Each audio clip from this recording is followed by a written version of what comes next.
أعوذ بالله من الشيطان الرجيم. Bismillahir Rahmanir Rahim. In the name of Allah, the most compassionate, the most merciful. Verily, a praise is due to Allah. We praise Him, we seek His aid, and we ask for His forgiveness. We seek refuge in Allah from the evils of our own selves and from the evils of our own actions. And whomsoever Allah guides, none can misguide. And whomsoever Allah leaves astray, none can guide back to the correct path. أشهد أن لا إله إلا الله أشهد أن محمدا عبده ورسوله صلى الله عليه وسلم. We testify there is no deity worthy of our worship except for Allah, who is alone in a partnership that never has and never will be another. And we bear witness that Muhammad, peace and blessings be upon him, is the last and the final prophet of Allah. Assalamu alaikum wa rahmatullahi wa barakatuhu. Thank you for joining us for another Sunday discussion where we will be continuing the reading of When the Moon Split, a biography of Prophet Muhammad sallallahu alaihi wasallam, compiled by Safiur, Rahman, Mubarakpuri. Last week we had ended right at the end of page 236, where it mentions regarding the Prophet sallallahu alaihi wasallam being poisoned, and we will continue on for the reading from there. So without further ado, let's go ahead and return. And just to mention beforehand, we were talking about the territory of Khyber that was conquered by the Prophet ﷺ and his companions, and it was being divided out after this battle, and this is where we had left off. So now that peace prevailed and the threats of death and exile had receded, the Jews launched a different kind of warfare. They conspired to kill the Prophet ﷺ, and through the wife of Salam bin Mishkam, they presented a roasted goat to the Prophet ﷺ. So knowing that the Prophet ﷺ relished the shoulder, and that was his preferred dish, she peppered that portion liberally with poison, and one morsel was enough to warn the Prophet ﷺ, who quickly spat it out, saying, "This is poison." And upon being summoned by the Prophet ﷺ, who wished to ascertain the facts, the Jews and the women confessed their crime and said, "We thought that if you were a pretender, we would get rid of you, but if you were truly a prophet, the poison would be ineffective." And at that, the Prophet ﷺ forgave them. But when Bashir bin Bara bin Marmur died from eating of the meat, the woman was killed as retribution. So next was the surrender of the people of Fadak. So once the Prophet ﷺ arrived at Khaybar, he sent Mahisha bin Masud eastward to the townfolk of Fadak, and it was about a 2-day journey from Khaybar and is known as Hayat in the Hale region of modern Saudi Arabia. And the Jews there were also called on to accept Islam, but they deferred their reply and waiting to see which way the Battle of Khaybar had went. And the conquest of Khaybar propelled them into starting negotiations, and they petitioned the Prophet ﷺ to grant them the same terms as the people of Khaybar. And the Prophet ﷺ accepted. So the land of Fadak was allotted to the Prophet ﷺ. From its income, he would spend on himself and Banu Hashim, his clansmen, and he also used the money for charitable purposes, such as financing the marriages of needy young men. Next is Wadi al-Qura. So after Khaybar had been subjugated, the Prophet ﷺ went to Wadi al-Qura and invited the Jews there to accept Islam. And rather than accept or enter a pact, they took the military option. And the first of their champions came out and was slain by Zubair. And the second one who came out met the same fate, Ali slew the third. And in this way, the Jews lost 11 men, and the death of each, the Prophet ﷺ would repeat his call to Islam, and at every prayer he would do the same, and the day ended thus. And the following morning he appeared again, but before the sun climbed any higher, the Jews were routed with a sizable amount of land falling into Muslim hands. And it was time to sue for peace, and the Jews asked to be given the same status as the people of Khaybar. Their request was granted, and yet another area came under Muslim protection. And reconciliation with the people of Taima. The Jews of Taima, keeping in mind the defeat of their religionists at Khaybar, Fadak, and Wadi al-Qura, also agreed to cease hostilities and pay the jizya in return for protection by the Muslim army. The next, Prophet ﷺ marries Safiya.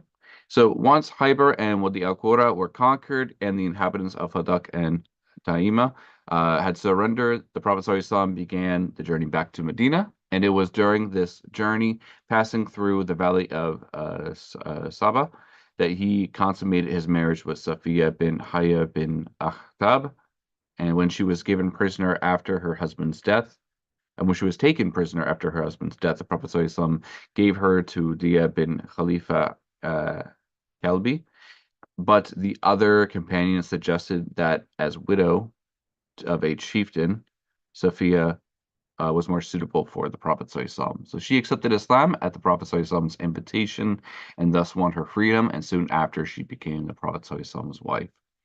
So the morning after the marriage was consummated, the Prophet ﷺ hosted a walima, a feast every Muslim bridegroom host, even now in keeping with the Prophet ﷺ's practice. The meal consisted of dates, cheese, and samna. The Prophet ﷺ spent 3 nights with his new wife and then resumed his journey, finally arriving in Medina around the end of Safar or the beginning of Rabi al-Awwal. The year was the 7th year after the Hijrah. I'm interested as to what Samna is. Quick food.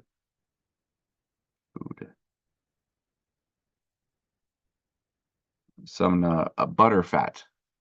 Subhanallah. Uh, Alhamdulillah. The expedition of Dhat al-Rika, so Rika. The Prophet ﷺ had barely subdued one set of enemies when the news came that another conglomeration was massing arms against him, and the Bedouins of Banu Anmar, Tha'al-Laba, and Maharib were preparing to strike and had to be quelled. Uthman bin Affan was given the responsibility of Medina, and 700 men sent out with the Prophet ﷺ, and their destination was Nakhala and the 2-day journey from Medina. And they were encountering warriors from Banu Ghatfan, and both groups tried to scare off each other without actual physical combat. And when the time came to pray, the Muslims prayed the special prayer termed Salah al-Khawf, and the Prophet ﷺ led first one group of his companions into rakats of prayer, and then one second group followed him for the remaining second rakat. And in this way, the 2 groups of soldiers prayed 2 rakats, while the Prophet ﷺ, as Imam, led the prayer, prayed all 4 rakats in all. And the face of Banu Ghatfan ended abruptly when the enemy suddenly took off frightened and scared, and the Prophet ﷺ then returned to Medina after this expedition ended satisfactorily without loss of life. And it came to be known as Dhat al-Rika, in reference to the rags, Rika. In Arabic, the Muslims tied around their sore and bloody feet on the course of the long march, subhanAllah. However, another source states that the march got its name from the terrain, which had the appearance of a patchwork of rags. And who will save you now? So on the way back to Medina, the Prophet ﷺ lay down to rest under a tree, his sword hanging from a branch, and the rest of the people fell asleep under the trees. And suddenly the idol ideal was disrupted when with the arrival of a polytheist. He crept up and grabbed the Prophet ﷺ's sword and asked the Prophet ﷺ, "Do you fear me?" And the Prophet ﷺ responded, saying, "Not at all," being barely awake but not at all perturbed. And the polytheist asked, "Who will save you from me?"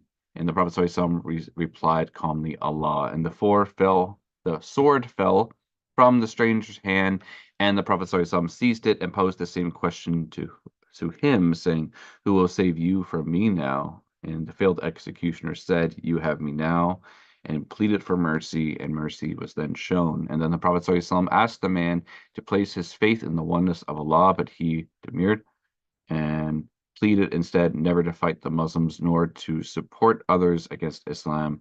He walked away as a free man, and to his people he said, "I come to you after meeting the best of mankind."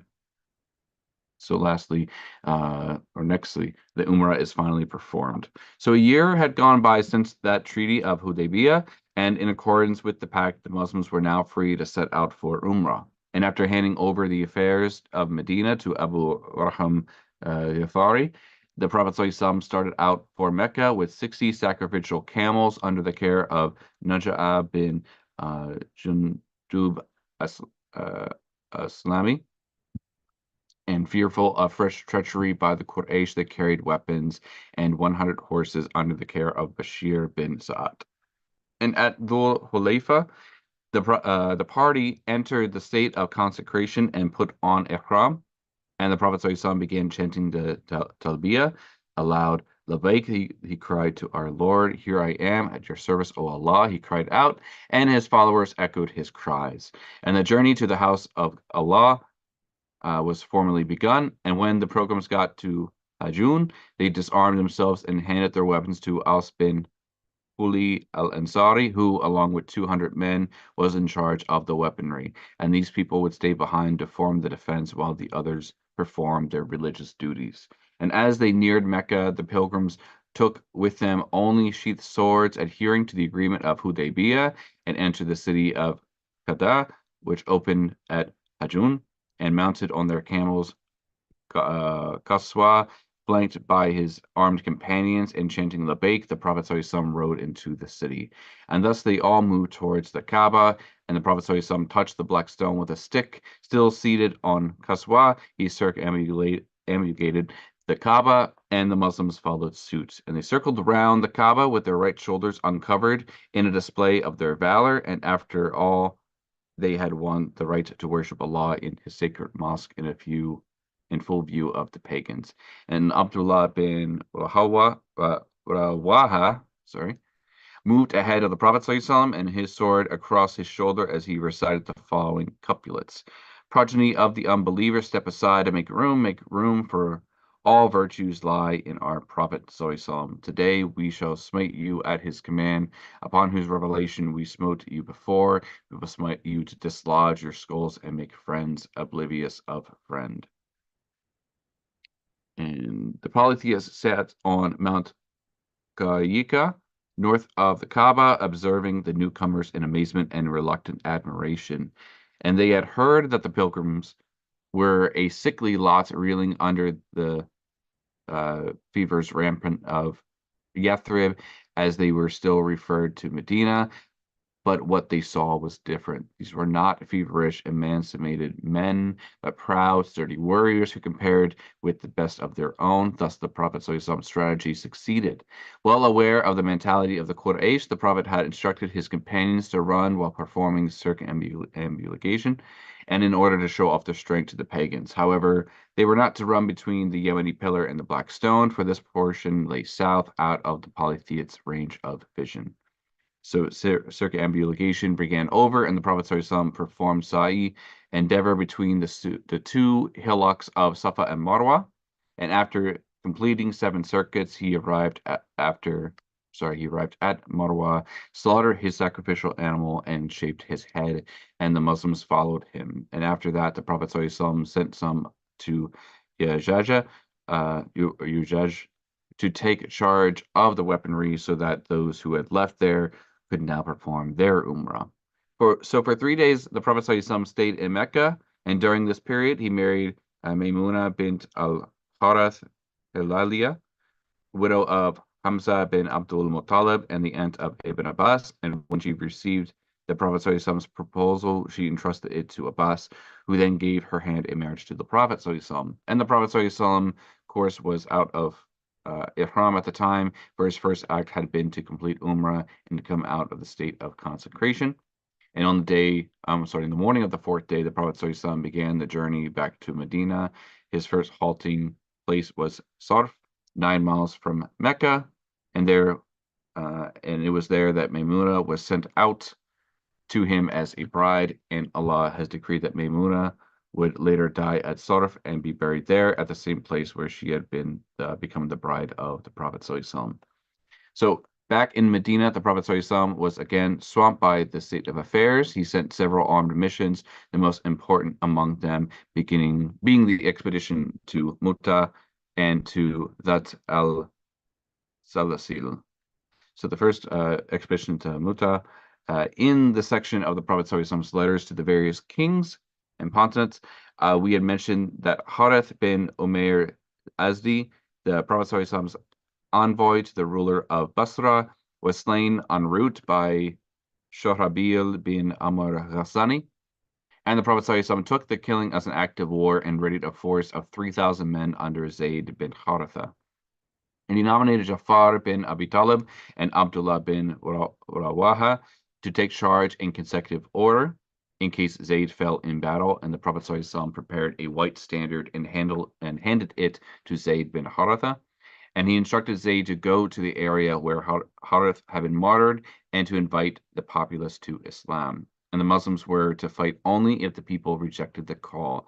And as he saw the troops off, the Prophet ﷺ uttered these memorable words, stating, "In the name of Allah and in the way of Allah, fight against those who blaspheme Him. Behold, commit no breach of promise nor of trust, nor kill their children, women, old men on the verge of death, nor the recluse in the hermitage, and do not cut down date trees, nor demolish any building." It's mentioned in Sahih Bukhari.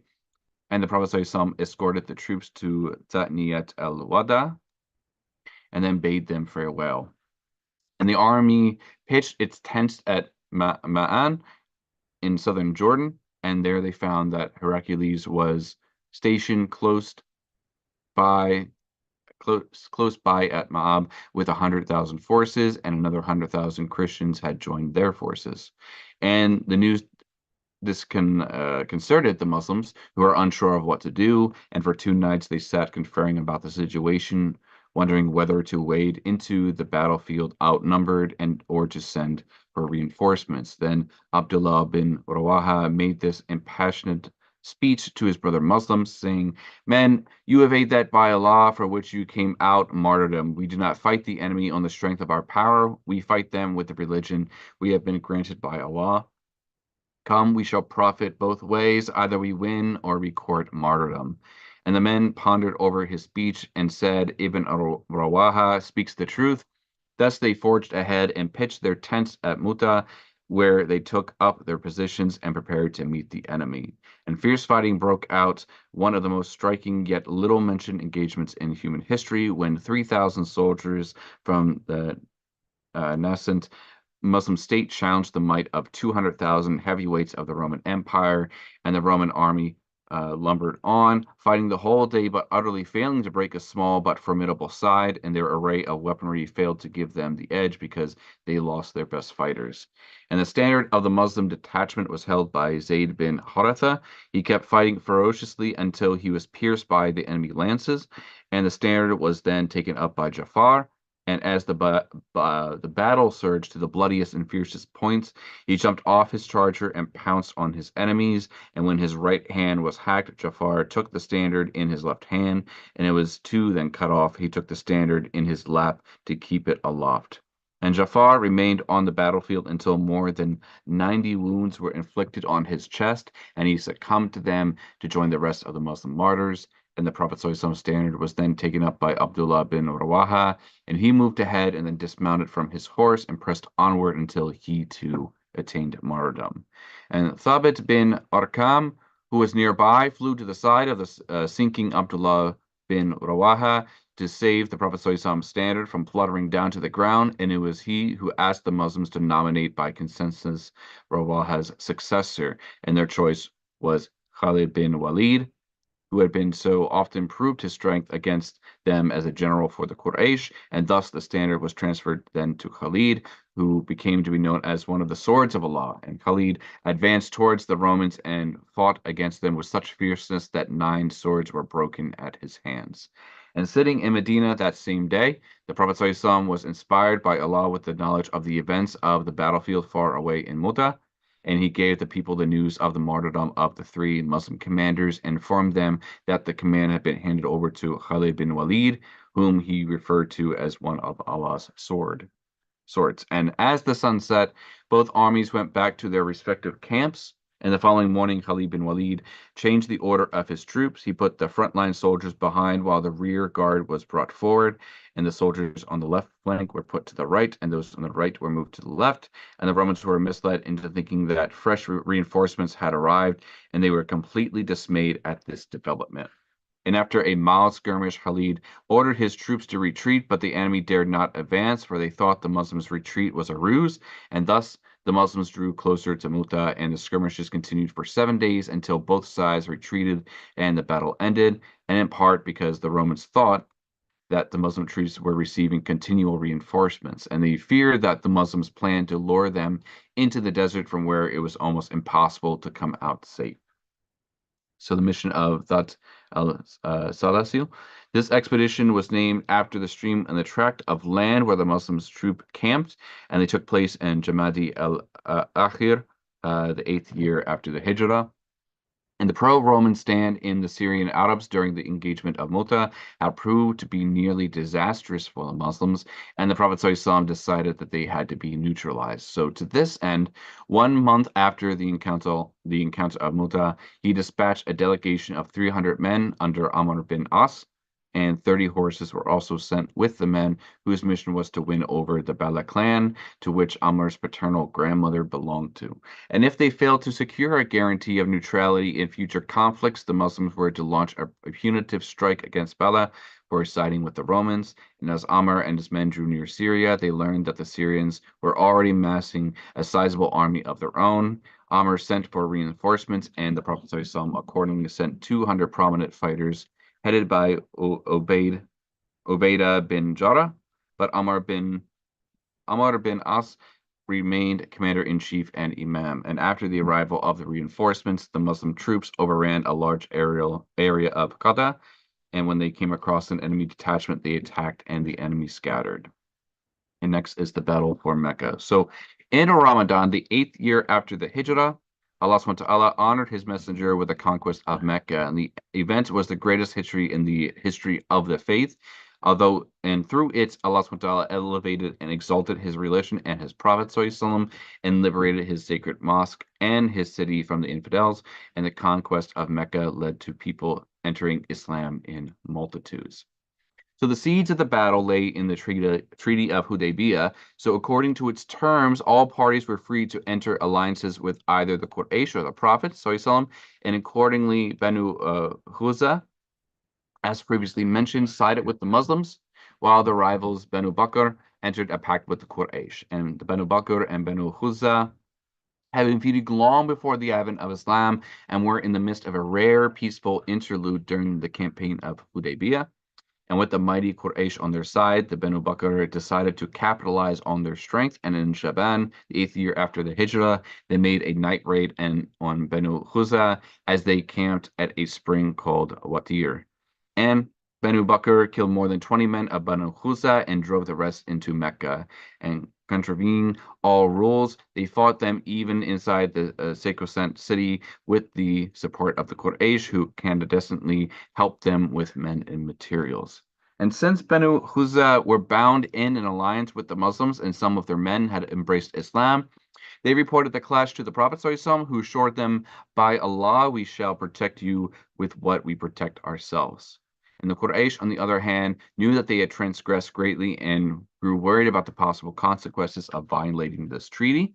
They therefore sent Abu Sufyan bin Harb to Medina to ratify the treaty and seek its extension. And Abu Sufyan came to Medina on his mission, and while he was there, he visited his daughter, Habiba, who was married to the Prophet ﷺ. And when Abu Sufyan made to sit on the Prophet's bed, she rolled it up. His pride hurt. Abu Sufyan said, "Daughter, I do not understand whether you think the bed is too good for me or that I'm too good for the bed."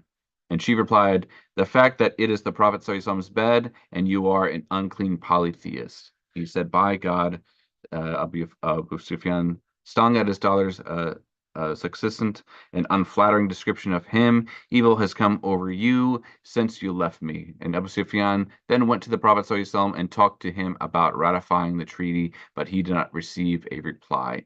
And then when he went to Abu Bakr and asked him to speak on the behalf of the Prophet, Abu Bakr had refused. And then he approached Omar, who not only rejected his offer, but also spoke to him rudely. Ali, when approached, pleaded his inability to intervene.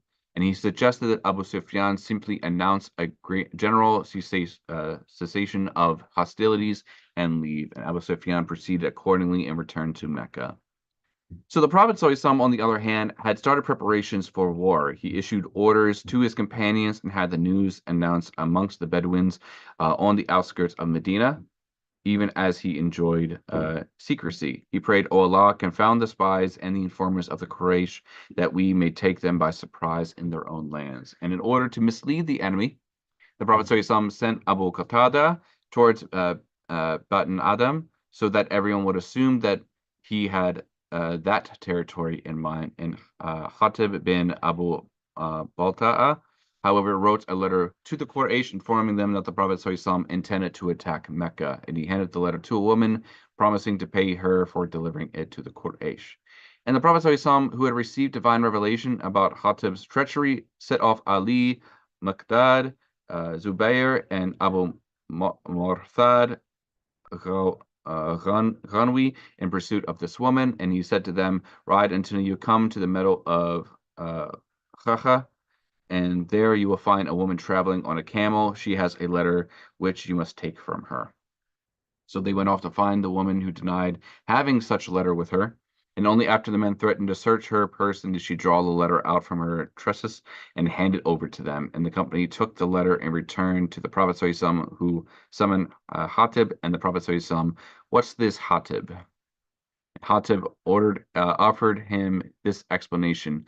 "I have my family in Mecca, but no kinsmen among the Quraysh to protect them. I wanted to oblige the Quraysh so that they would protect my family. I have not done this to renounce Islam or to commit unbelief." And Omar said furiously, "O Messenger of Allah, give me leave to cut off his head. He has committed breach of trust with Allah and his Prophet and has turned hypocrite." And the Prophet ﷺ replied, "He was present at Badr. Do you not know, Omar? Perhaps Allah has looked favorably on those who were present at Badr and said to them, 'Do as you wish, for I have forgiven you.'" And at these words, Omar dissolving into tears, saying, "Allah and his messenger know best." So next on the way to Mecca here. So on Ramadan 10th, the 10th day of Ramadan, 8th year after the Hijrah, the Prophet ﷺ left Medina for Mecca. 10,000 companions accompanied him, and at Jaffa, the Prophet ﷺ came across his uncle Abbas, who was en route with his family to Medina after converting to Islam. And the Prophet ﷺ's cousins, Abu Sufyan bin Harith and Abdullah bin Abu Umayyah, also crossed his paths, but the Prophet ﷺ averted his gaze.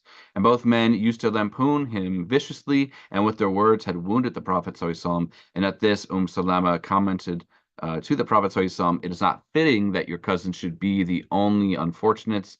Ali, meanwhile, instructed Abu Sufyan, not to be confused with Abu Sufyan bin Harb, the commander-in-chief of the pagan forces, to appear before the Prophet ﷺ and say to him what the Prophet ﷺ, Yusuf's brother, had said to him when they finally met in Egypt. They said, "We swear by Allah that Allah had preferred you to us, and we have certainly been guilty of sin." And the shamefaced Abu Sufyan came to the Prophet ﷺ and apologized using the words of Yusuf's brothers, and the Prophet ﷺ echoed what Yusuf had said to his brothers. "This day let no reproach be cast upon you. Allah will forgive you, and He is the most merciful of those who show mercy." So thus forgiven, Abu Sufyan bin Harith recited a few couplets praising the Prophet ﷺ and apologizing for his past behavior. And on reaching Qadid, the Prophet ﷺ found fasting unbearable while traveling. He broke his fast and told his companions to do the same. He then resumed his journey until he arrived at Mara al-Dhuran. At the time of Isha prayer, each soldier was instructed to light a fire for himself, and in this way 10,000 fires burnt into the night, and Omar bin Khattab supervising the whole exercise. And the spectacle of 10,000 campfires startled Abu Sufyan bin Harb, commander of the pagans. He brought along Hakim bin Hazam and Budayl bin Waraka to observe the sight and said in amazement, "Never have I seen a fire in troops such as I find today." And Budayl commented, "It is probably Huza." And Abu Sufyan dismissed his remark, saying, "Banu Huza are too inferior to have such a fire and force." So with that, inshallah, let's read this one section, and then we'll end here at the Prophet ﷺ enters Mecca, and we'll read that for the next session here. So Abu Sufyan appears before the Prophet. So as Abbas was making the rounds on the back of the Prophet ﷺ's mule, he heard a voice and he called out in instant recognition, "Abu Handala." And Abu Sufyan responded, asking Abdul Fadl. "Yes," said Abbas. Abu Sufyan then asked Abbas, "May my parents be ransomed for you? What is the matter?" And Abbas said, "Look, Prophet ﷺ is here with his army. What destruction awaits the Quraysh?" And Abu Sufyan asked, "May my mother and father ransom you? What do you suggest we do?" And Abbas said, "If any Muslim learns of your presence, you will surely be killed. Here, ride on the back of my mule, and I will take you to the Prophet." Thus Abu Sufyan sat behind Abbas and set out to see the Prophet ﷺ. And Omar bin Khattab saw him and said, "Is that you, Abu Sufyan, enemy of Allah? Praise be to Allah that He gave you to us without any agreement." And Omar rushed towards the Prophet ﷺ to inform him of the unwelcome visitor. Abbas, on the other hand, spurred his mule ahead and reached the Prophet ﷺ before Omar had. And Omar, undaunted, followed them in and asked the Prophet ﷺ to permission to kill Abu Sufyan. And Abbas interjected, "I have given him shelter." He then caught the Prophet ﷺ's head and said, "None will whisper with the Prophet ﷺ tonight other than myself." And Omar repeatedly asked for the Prophet ﷺ's consent to kill Abu Sufyan, but the Prophet ﷺ was silent. And turning to Abbas, the Prophet ﷺ said, "Take him, Abu Sufyan, to your house and come to me tomorrow morning." And morning arrived, and so did Abu Sufyan. And the Prophet said to him, "Woe to you, Abu Sufyan! Is it not time you acknowledge that there is no God but Allah?" And Abu Sufyan said, "May my mother and father be your ransom. How kind and gentle and noble are you. I think if there had been other gods besides Allah, He would have been of help to me this day." And the Prophet said again, "Woe to you, Abu Sufyan!